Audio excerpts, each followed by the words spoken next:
여러분 안녕하십니까? 이은입니다. 네, 조재길입니다. 스트롱맨 트럼프가 돌아왔습니다. 취임사에서 미국의 황금기가 시작됐다며 미국 우선주의 시대 2.0을 선포했죠. 네, 트럼프 2기 시대를 두고 기대감도 있지만 우려도 공존하는 상황입니다. 오늘 이 시간 트럼프 정책 방향성에 따른 증시 향방을 전망해보고 함께 대응 전략 세워보는 시간 마련했습니다. 네, 특집 트럼프 2.0 시대 개막 달라지는 투자 전략 윤지호 전 LS증권 전무, 한국경제TV 신인규 기자와 함께합니다. 두 분 어서 오세요.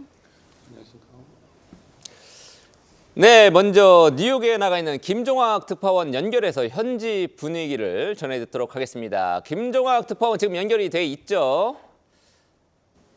김 특파원 지금 나와 있습니까? 네, 연결되어 있습니다. 네, 김 특파원 지금 오늘 트럼프 취임식을 쭉 지켜봤을 텐데 뭐 현지는 지금 마틴 루터 킹 데이라서 휴일이긴 합니다. 오늘 취임식을 했는데 현지 분위기 어땠습니까?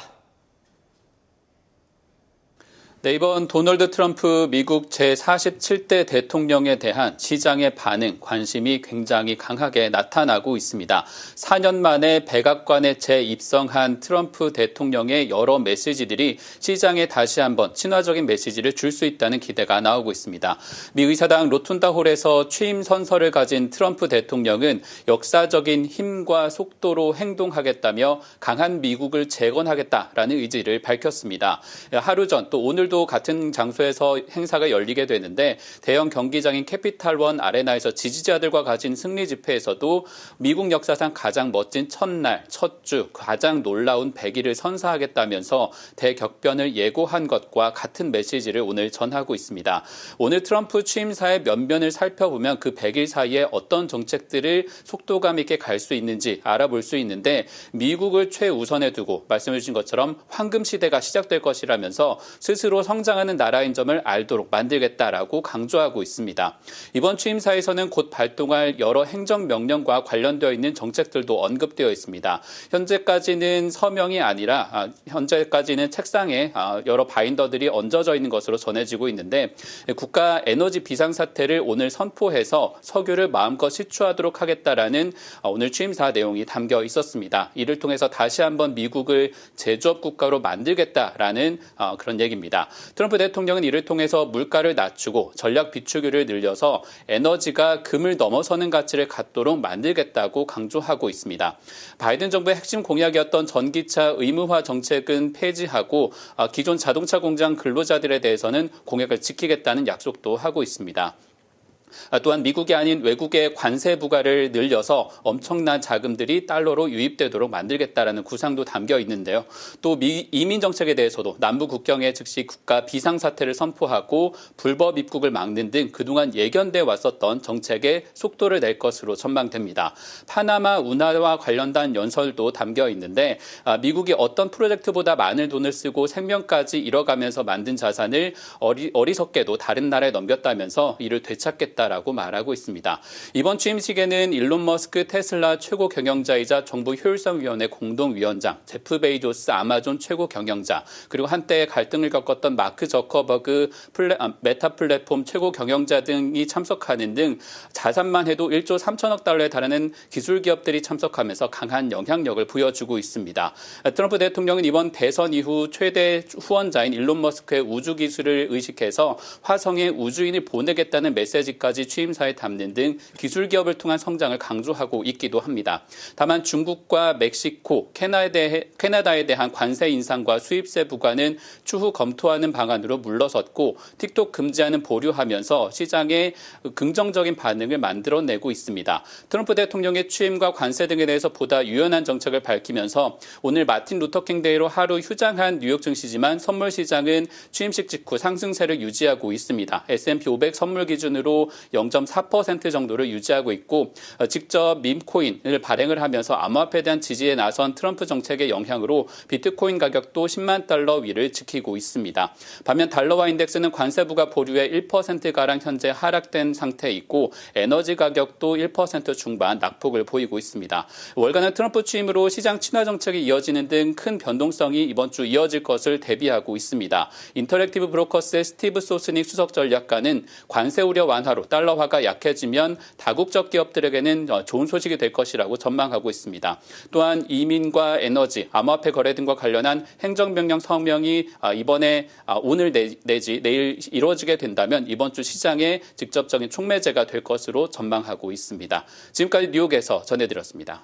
네, 트럼프 2기 행정부 오늘 막 시작이 됐습니다. 저도 취임식을 봤는데 미국 우선, 이게 굉장히 핵심 키워드인 것 같습니다. 대표적으로 관세 인상이라든지 이민 제한 정책 이런 것들이 이제 대표적이라고 할 수 있을 텐데 이게 결과적으로는 물가를 자극할 것이다. 이런 시장 우려도 나오고 있죠. 사실 그 CPI 소비자 물가 지수만 보면 미국에서 작년 몇 개월 동안 오른 게 사실입니다. 2.4에서 작년 12월에 2.9%까지 CPI가 올랐으니까요. 윤지호 전무님, 인플레이션, 미국의 인플레이션이 다시 재상승할 가능성 얼마나 보십니까? 오늘만 놓고 본다면 달러도 약했고 결국 인플레도 좀 진정되지 않을까 기대감이 생기겠죠. 하지만 트럼프 정책 자체를 좀 뜯어보면 굉장히 역설적인 부분이 있습니다. 예를 들어서 화석연료 같은 부분들은 분명히 물가를 안정시키는 요인이 되겠지만 알다시피 다 관세 같은 경우에는 상당히 물가를 자극하는 요인이고요. 이민자 추방도 결국 인건비를 올릴 수 있기 때문에 그것도 부담스럽고 결국 이러한 것들이 충돌하면서 트럼프 같은 경우에는 물가를 낮추고 강달러를 또 바꾸겠다고 하는데 과연 이게 역설적으로 가능할 건지 좀 의구심이 생길 수 있겠죠. 결론적으로 말씀드리면 취임식 전후에서는 좀 불안감, 앞서 좀 우려들이 선반영된 느낌이 있겠지만 결국 취임 이후에 관세 정책에 따라서 물가 부분이 좀 방향성이 정해지지 않을까 저는 이렇게 판단하고 있습니다. 서서히 상승할 가능성이 높다고 보시는 건가요? 그렇게 보고 있죠. 결국은 관세는 부과할 수밖에 없고 당장은 급격하게 나아지는 않겠지만 또 무조건 이민자 추방을 하겠다고 했기 때문에 이 부분 역시도 상당히 부담스러운 부분인 건 분명해 보입니다. 그럼 결국 관세 정책이 어떻게 담기느냐가 중요한 네. 것으로 보이는데요. 사실 이런 정책 우려로 미국 국채 금리가 많이 뛴 상태입니다. 네. 물론 지금은 좀 소폭 진정되긴 했지만요. 이제 투자자분들 중에서는 펀드나 ETF 통해서 미국 국채 투자하신 분들이 네. 적지 않은데요. 올해 미국 채권 시장은 어떻게 보고 계실까요?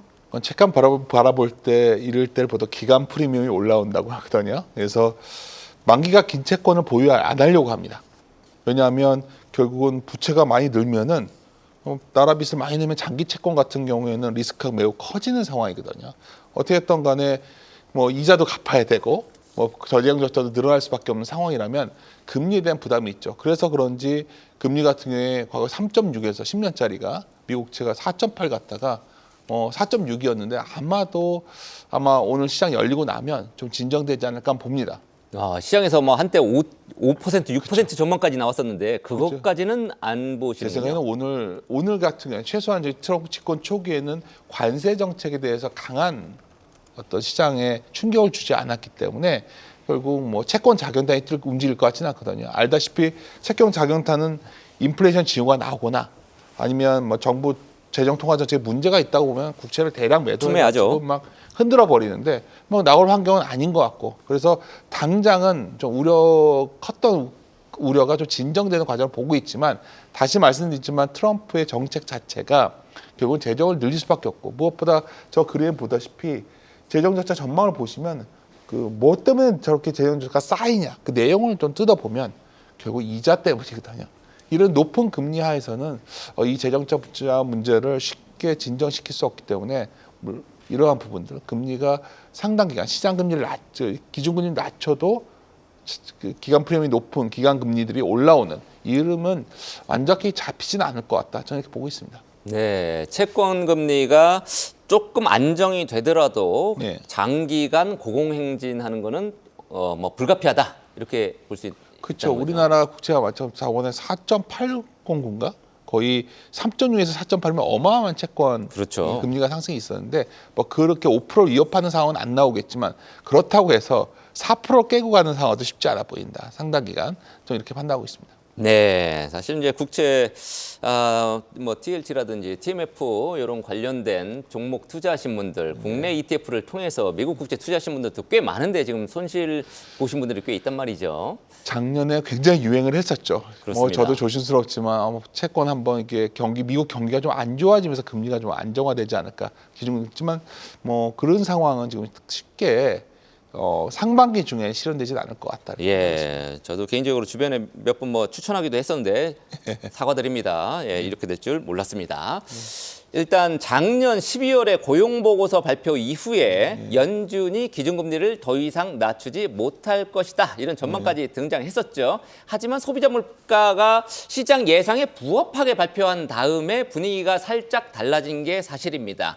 시장의 과연 연준이 통화정책 어떻게 끌고 갈 거냐, 지금 매파적인 인하 기조 계속 가져갈 거냐 굉장히 궁금합니다. 어떻게 보십니까?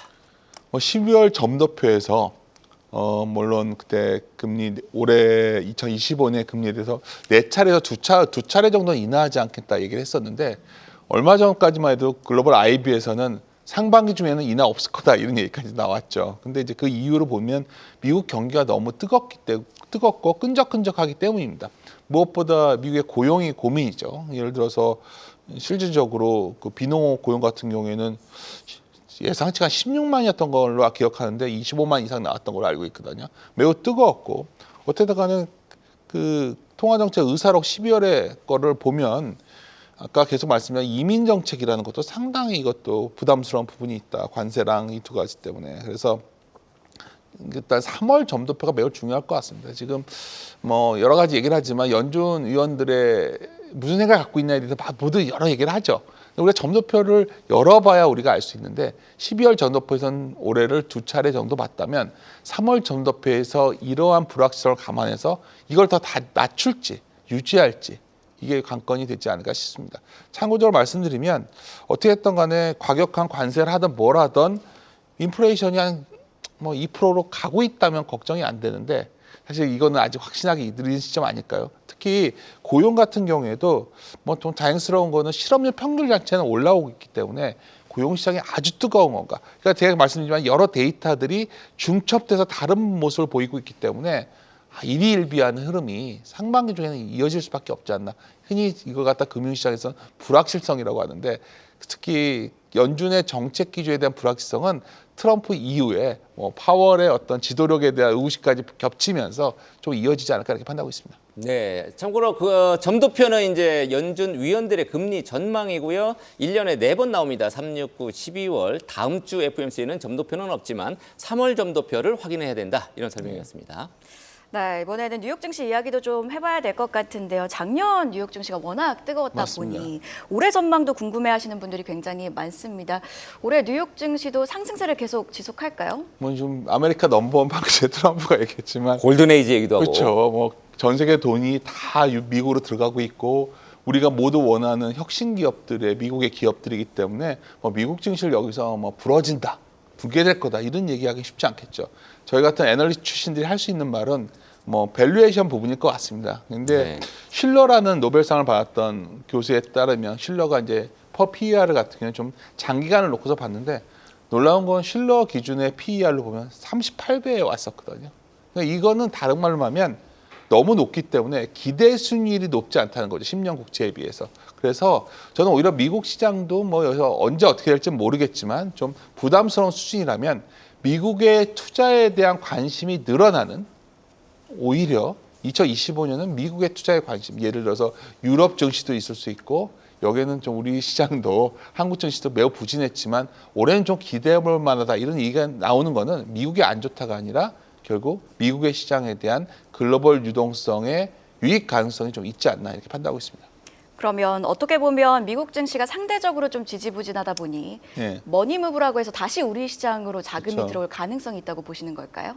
그러니까 저희가 보기에는 미국의 투자 관심이 높아진다는 거는 다른 말로 하면 우리가 매일매일 확인할 수 있는 거는 외국인이 많이 팔지 않을 수 있다는 거죠. 우리가 시장이 좀 힘들었던 거는 미국에 돈이 가야 되고 국내 투자자들도 서학개미라고 그래서 다 미국으로 돈이 갔다면 아마도 올해 연초부터 국내 투자자들도 국내 증시를 좀 복귀하는 경향이 있고 외국인들의 매도세도 그렇게 뭐 아주 강하게 연속적으로 나오지 않고 있다 보면 이미 변화는 시작된 것이 아니겠는가 저는 이렇게 바라보고 있습니다.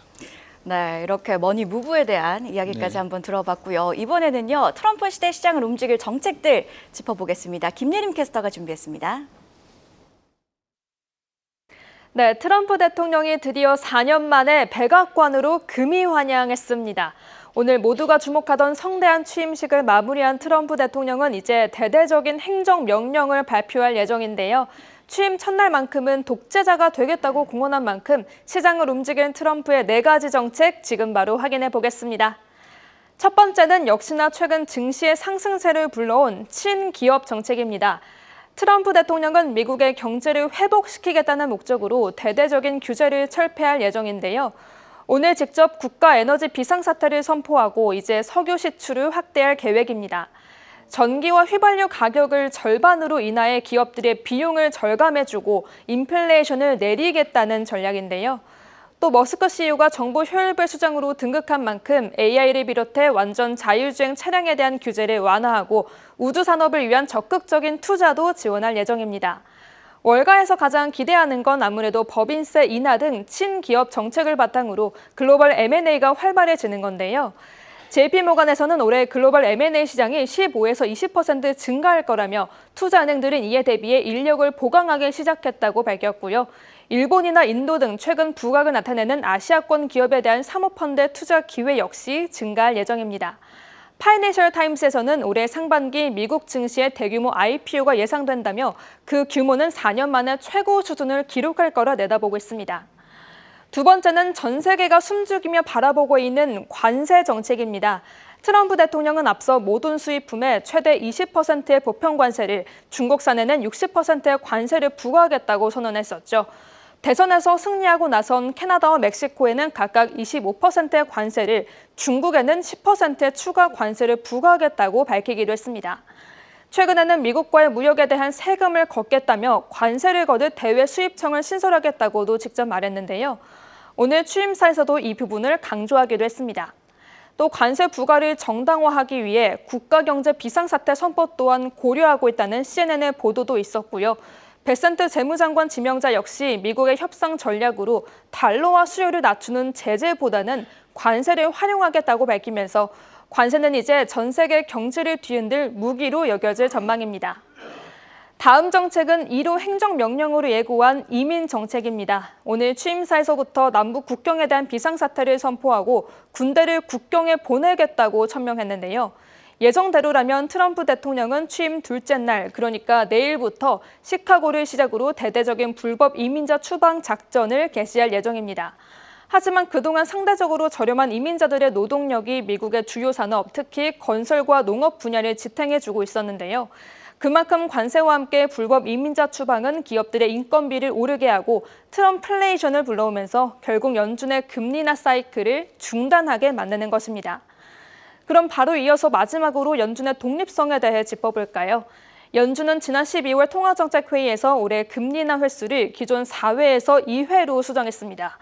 트럼프 대통령이 불러올 인플레이션 반등을 반영했는데요. 또 연이은 트럼프발 자국 우선주의 정책으로 인해 미국 국채 금리는 급등했고 달러 인덱스는 110선까지 돌파했었죠. 이미 한 차례 파월 의장과 갈등을 빚어본 트럼프 정부는 이번에 그림자 의장까지 거론하며 연준의 독립성을 위협했고 블룸버그에서는 트럼프 측이 연준의 지도부 개편을 논의하고 있다고 보도하기도 했습니다. 저금리 약달러를 선호하는 트럼프 정부 기조에서 과연 물가 안정을 최우선으로 하는 연준의 독립성이 수호될 수 있을지 주목해봐야겠습니다. 지금까지 시장을 움직일 트럼프의 4가지 정책 전해드렸습니다. 네, 달러 강세 기조 속에서 원화가치 특히 많이 떨어졌죠. 지금 원달러 환율 1,500원 전망도 나오고 막 그랬습니다.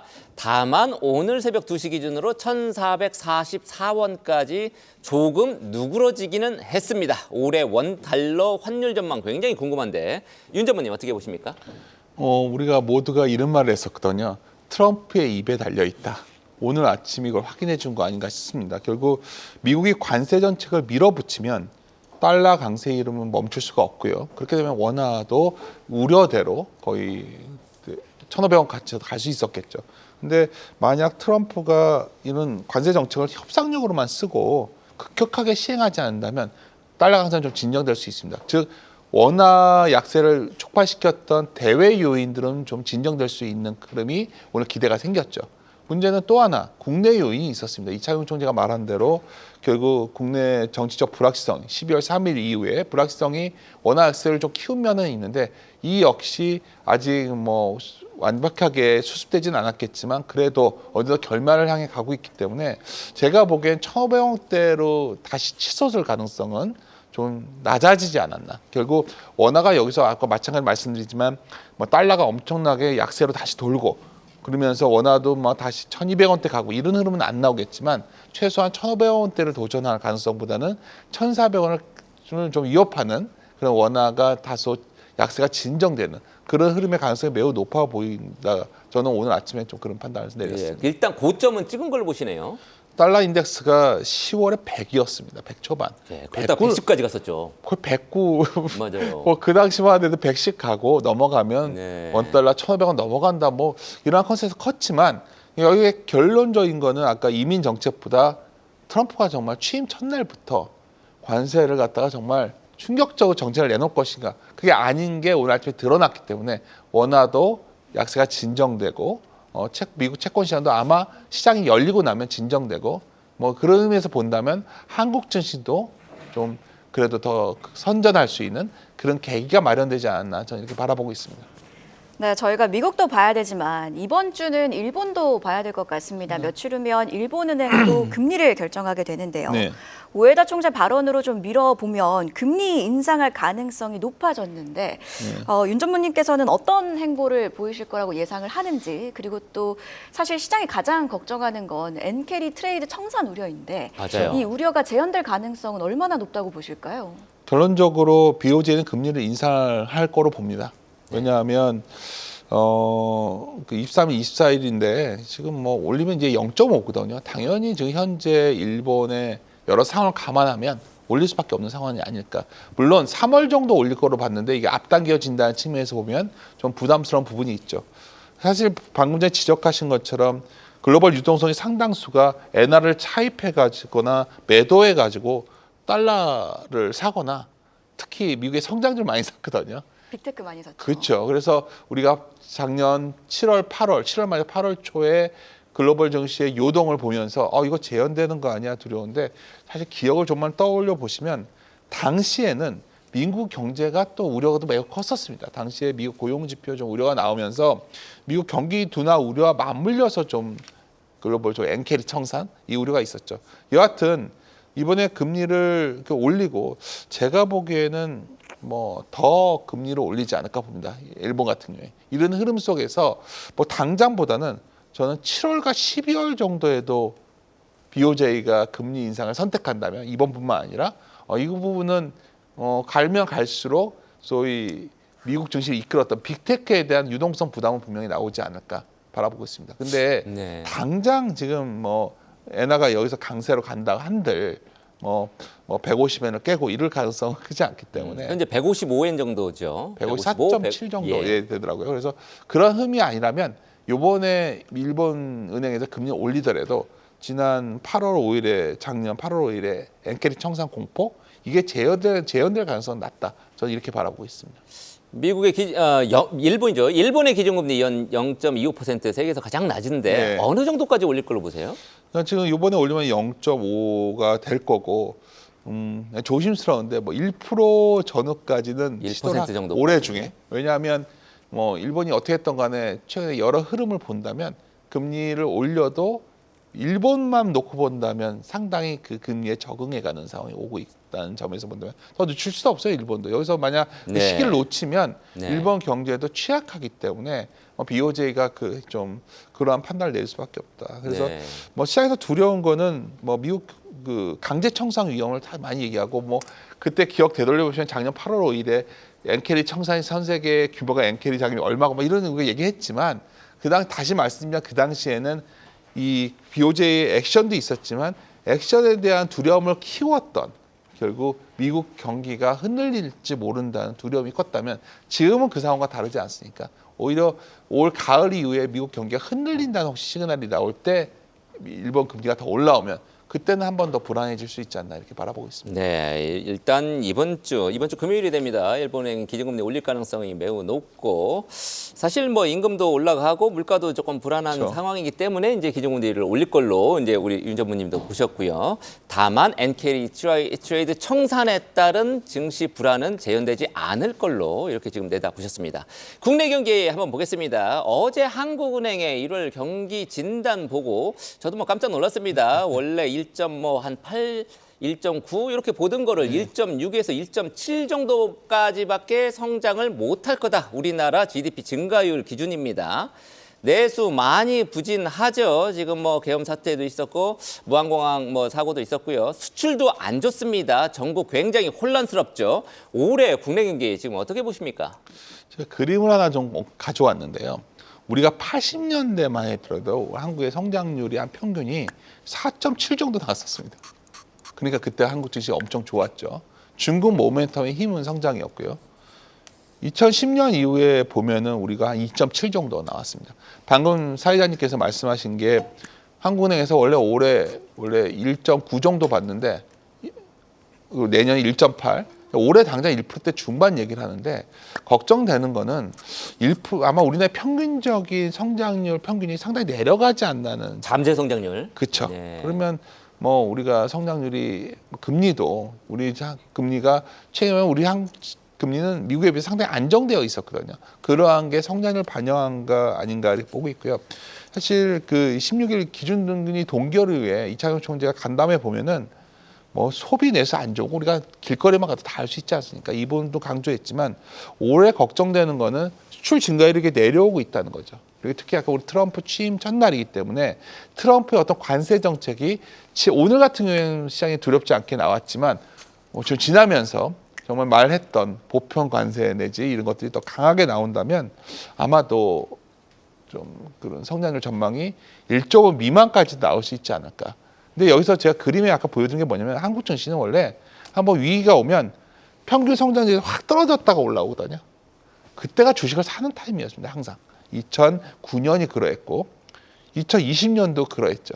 그러면 올해 성장률이 아마 상당히 더 내려간다면 네, 바닥을 찍을 경우 올해가 타이밍이 될 수도 있는. 오치은 우리가 과거에 불황의 끝에 주식을 사란 말이 있었거든요. 네. 그러면 불황의 끝에 해당되는 내수부터 우리가 지금 다 버린 섹터들까지도 한국 증시가 올해 기대하는 이유 중에 하나는 저는 아마 그러한 평균 성장률 밑에 내려온 한 해가 되지 않을까? 1% 초반이 나온다면 전 그러한 가능성도 염두에 두고 현재 미국, 한국 경제를 좀 바라보고 있습니다. 어떻게 보면 증시 차원에서 보자면 위기가 기회가 될 수도 있는 거네요. 자, 그런데 한국은행을 좀 보면 굉장히 머리가 아플 것 같다는 생각도 듭니다. 지난주에는 기준금리를 동결했는데 이렇게 경기가 안 좋다면 또 계속해서 금리 인하를 해야 하는 압박을 받을 수도 있을 것 같은데 다음번에는 인하를 할까요? 향후 행보 어떻게 보고 계실까요? 방금 전에 우리가 한국 경제 상황을 말씀드리고 우리 공감을 했지 않습니까? 이창용 총재님께서는 더 많이 알고 있겠죠. 금통위원들 더 많이 알고 있을 겁니다. 그래서 동결은 했지만 그때 거의 쉬어간다는 표현까지 썼거든요. 쉽게 말해서 금리 내려야 되는데 미국이 좀 불안하니 내가 이번에는 안 내린다. 그래서 바로 이번에 금리 동결 이후에 뭐 쉽게 말해서 채권 가격이 확 올라왔습니다. 한국 같은 경우 금리가 내려온 거죠. 그래서 저는 2월 인하는 이제부터 기정사실화 되는 것 같고요.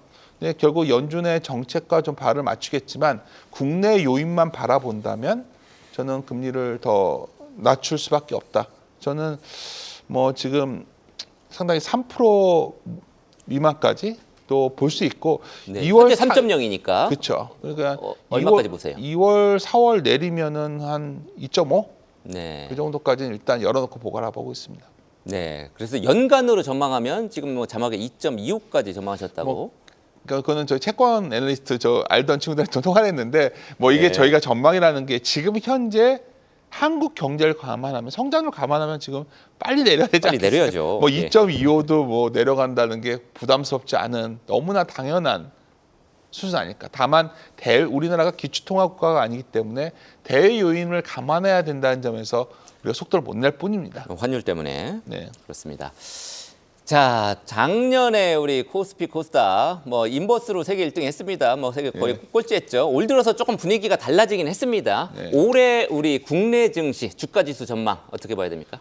계속 말씀드리지만 제가 한 몇 년간 좀 박스권의 가능성을 많이 말씀드렸어요. 그래서 우리 한국 증시가 좀 아쉽게도 뭐 자산에 대한 자본에 대한 좀 부실화 뭐 이런 고민 플러스 대외 요인들도 중국과 미국의 갈라지는 국면에서 우리의 수출주들이 좀 한계를 갖고 이런 점 때문에 계속해서 박스권 흐름이 나왔었는데 올해는 저는 오히려 아까 그 미국 증시가 좋음에도 불구하고 결국 확산으로 가는 국면에서 한국 증시가 글로벌 유동성의 선택을 받는 여지도 있고 또 중요한 거는 무엇보다 한국 증시가 쌉니다. 그림 하나 보여드리겠지만 한국 증시가 뭐 어떻게 됐든 간에 PBR로 본다면 0.8 한 3배, 0.83배, 0.84배 이 정도에서는 상당히 견고한 지지력을 유지해 왔는데 이게 상황이 악화되는 상황에서 유지되었다면 여기서 두 가지 시나리오가 가능하죠.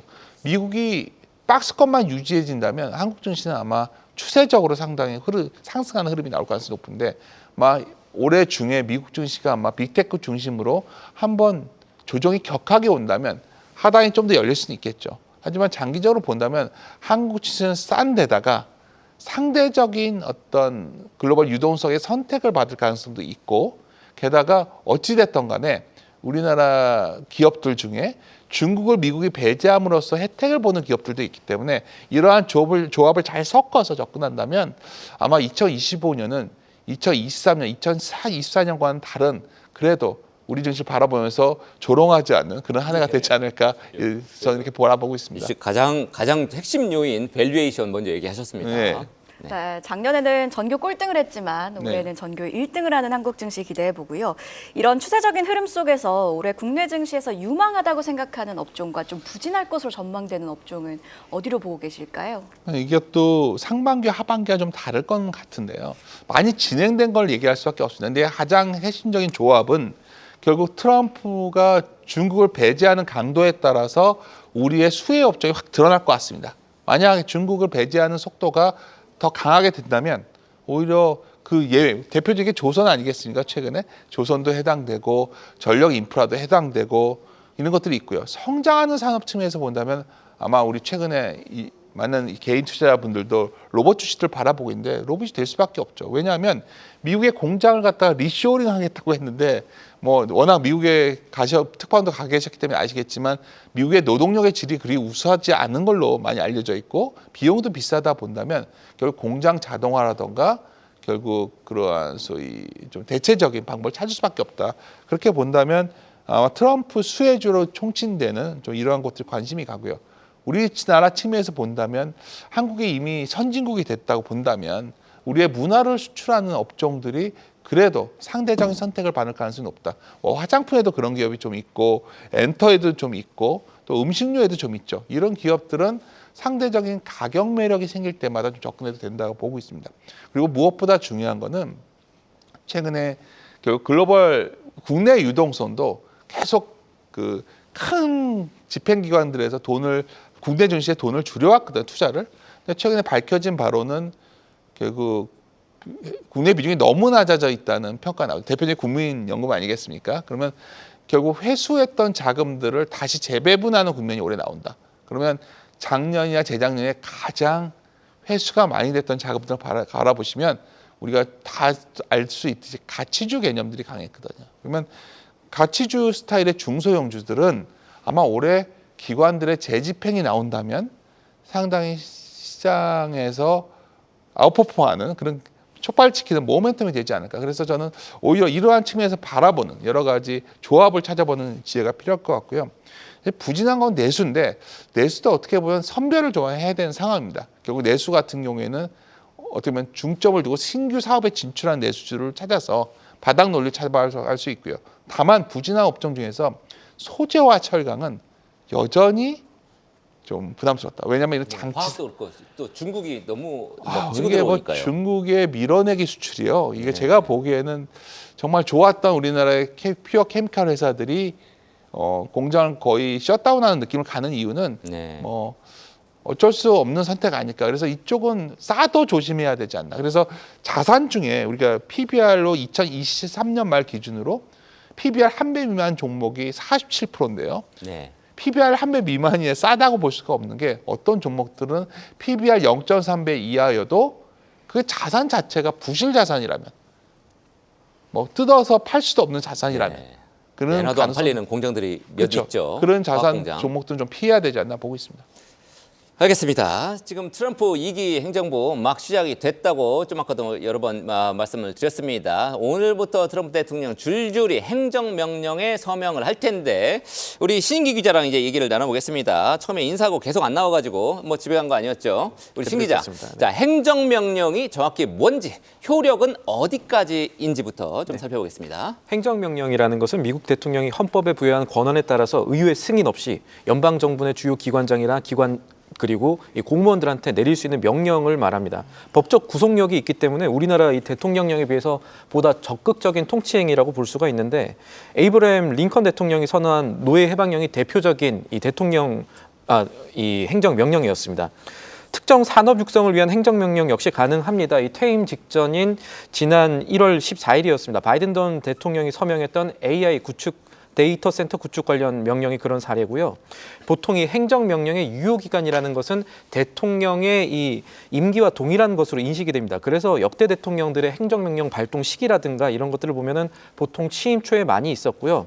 새 대통령 취임 후에는 기존 행정명령을 통해서 추진됐던 내용들이 전임 대통령들의 이 명령들이 좀 폐기가 되기도 합니다.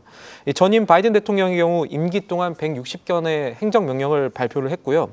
이번에 취임한 트럼프 미국 대통령은 이보다 많은 수의 행정명령을 임기 내 발표할 것으로 예상이 되고 있습니다.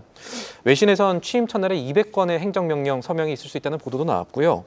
대통령이 행정명령에 서명하면 그 내용이 OFR이라고 해서 의회 등록국에 이 등재가 되는 구조인데 아마 한동안 의회 등록국 서버가 좀 바빠질 것 같습니다. 기자들도 확인해야 되니까 그렇고요. 행정명령 관련해서 하나 살펴볼 점이 있습니다. 의회 동의 없이 대통령 명령만으로 발효가 가능은 하지만 실제 실행이 되려면 결국은 의회 도움이 필요하다는 점입니다. 예산이 필요한 이 행정명령 같은 경우는 의회 동의를 통한 예산 배정도 꼭 해야 되고 또 행정명령 내용이 헌법과 충돌할 소지가 있다면 소송을 통해서 이 내용이 제동이 걸릴 수도 있습니다. 네, 언급을 해주신 것처럼 트럼프 대통령이 전역 행사 전까지 다수의 행정명령, 200건까지 나왔고요. 이렇게 여러 행정명령을 서명할 것으로 보이는데 이 행정명령 중에 우리 증시에 직접적으로 영향을 미칠 것들이 나올까요? 일단 윤 전무께서 앞서 전망하셨던 대로 지금 관세 얘기가 생각보다 강하지 않다는 것이 우리 증시에는 나쁘지 않은 요인으로 작용할 수 있다는 점은 하나 가져가셔야 될 거고 또 조금 전에 김종학 특파원이 전해드렸던 대로 현재 진행 중인 취임식 행사장에 책상 하나가 올라가 있고 여기에 서명을 기다리는 행정명령 파일들이 제가 봤을 때 한 10건 정도 있었습니다. 10건 정도 놓여 있었는데 조금 전에 이 트럼프 미 대통령이 행사장에 도착을 했거든요. 트럼프 행정부의 1호 행정명령이 곧 공개가 될 전망입니다. 곧 소명 장면이 공개될 또 이후에 나올 행정명령들이 우리 증시에 영향을 미칠 가능성 생각을 해봐야 될 텐데 이 취임사에서 앞서 강조한 내용들을 고려하면은 조만간 이르면 오늘 두 가지 내용이 적어도 행정명령과 맞물려서 우리 증시에 영향을 좀 끼칠 가능성을 생각해 볼 수가 있겠습니다. 하나는 이 취임사에서 얘기했었던 이 우리 증시에 영향을 미칠 것 중에 하나가 국가 에너지 비상사태 선포 관련 내용들입니다. 유가 흐름을 봐야 되는 건데 취임사에서 어떤 내용들이 있었냐면 지금 내 발밑에 있는 검은 황금이 석유를 얘기하는 겁니다. 이것이 미국을 다시금 풍요로운 국가로 만들 것이다 라고 천명을 했었고 또 앞서 석유 식출 확대 강조하면서 드릴 베이비 드릴이라고 했었던 트럼프 대통령의 발언이라든가 공약들이 앞서 주목을 미리 받기도 했었는데 미국 내 석유와 천연가스 이 개발을 확대하는 내용들이 취임 첫날 행정명령에 포함될 가능성이 높은 것으로 시장들은 보고 있고요. 그렇게 되면은 석유 공급량이 기존보다 더 늘어날 수 있는 조치가 취임사부터 강조가 된 것이니까 석유 그리고 이 천연가스 가격들이 지금 내려가고 있는 흐름들을 이와 맞물려서 생각해 볼 수가 있겠습니다.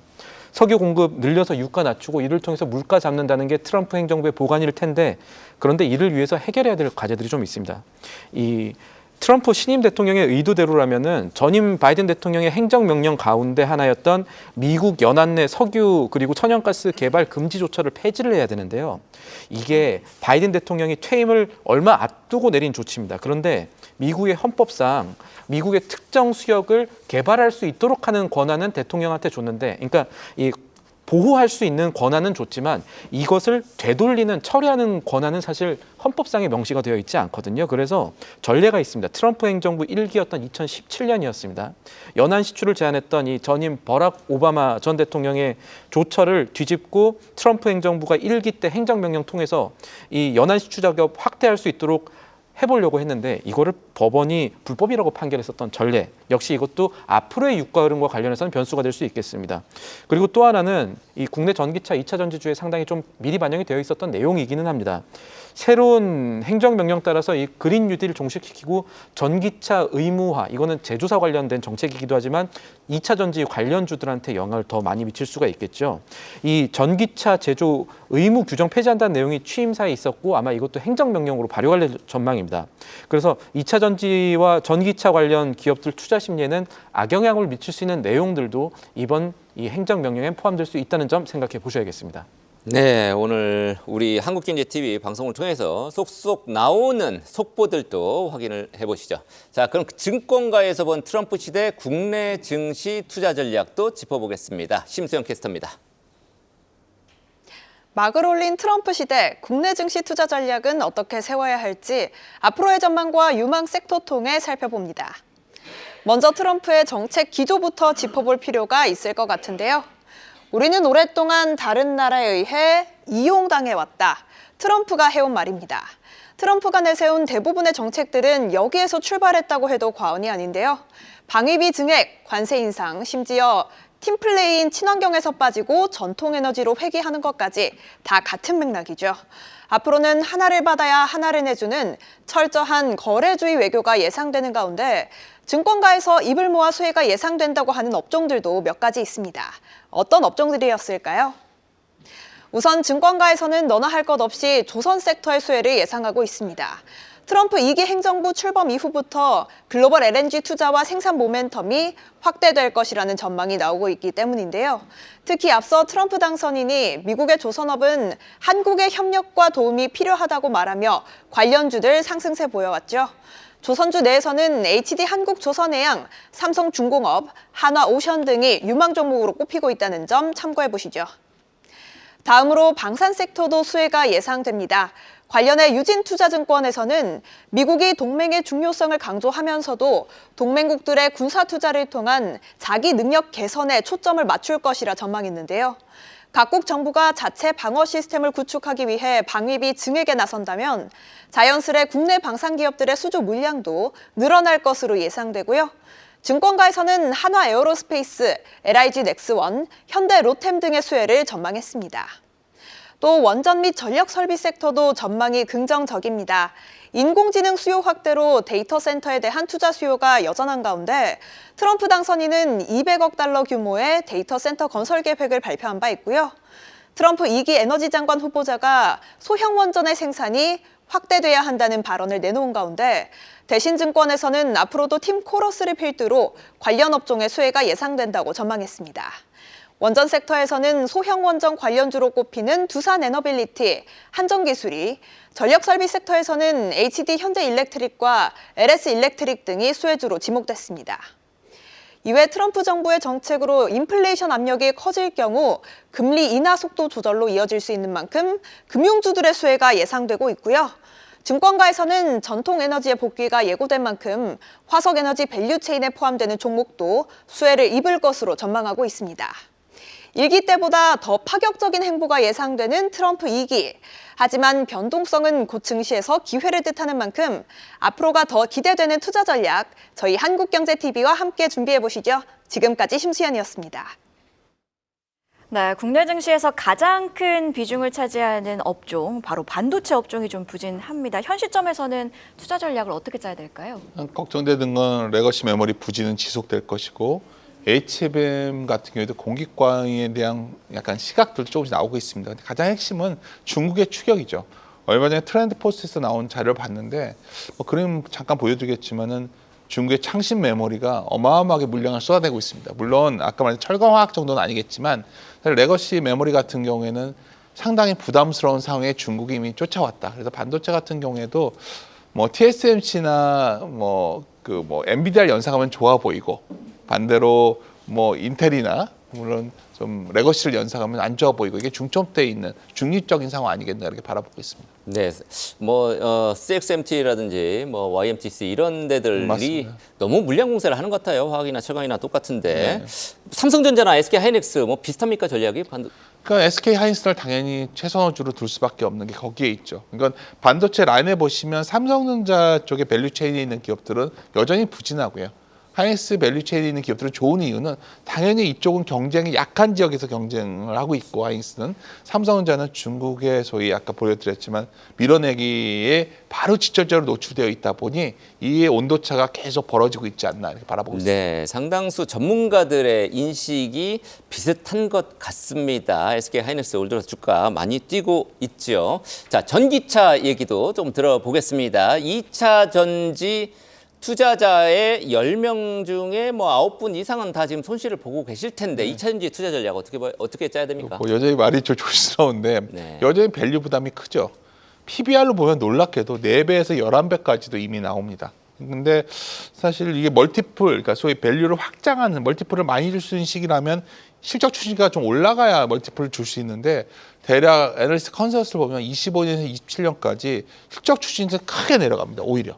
이게 계속 떨어지니까 그렇게. 전망차 내려오고 있는데 멀티플 확장기가 나올 가능성이 높지 않다면 2차 전지는 여전히 많이 밀려 있으니까 테크니컬한 반등은 나오겠지만 뭐 펀더멘탈한 소위 기본적인 기업을 바라보는 시각에서 바라본다면 뭐 중국 트럼프 모멘텀을 떠나서 일단 밸류 부담이 여전하고 아직도 멀티플 축소기가 아닌가 이렇게 바라보고 있습니다.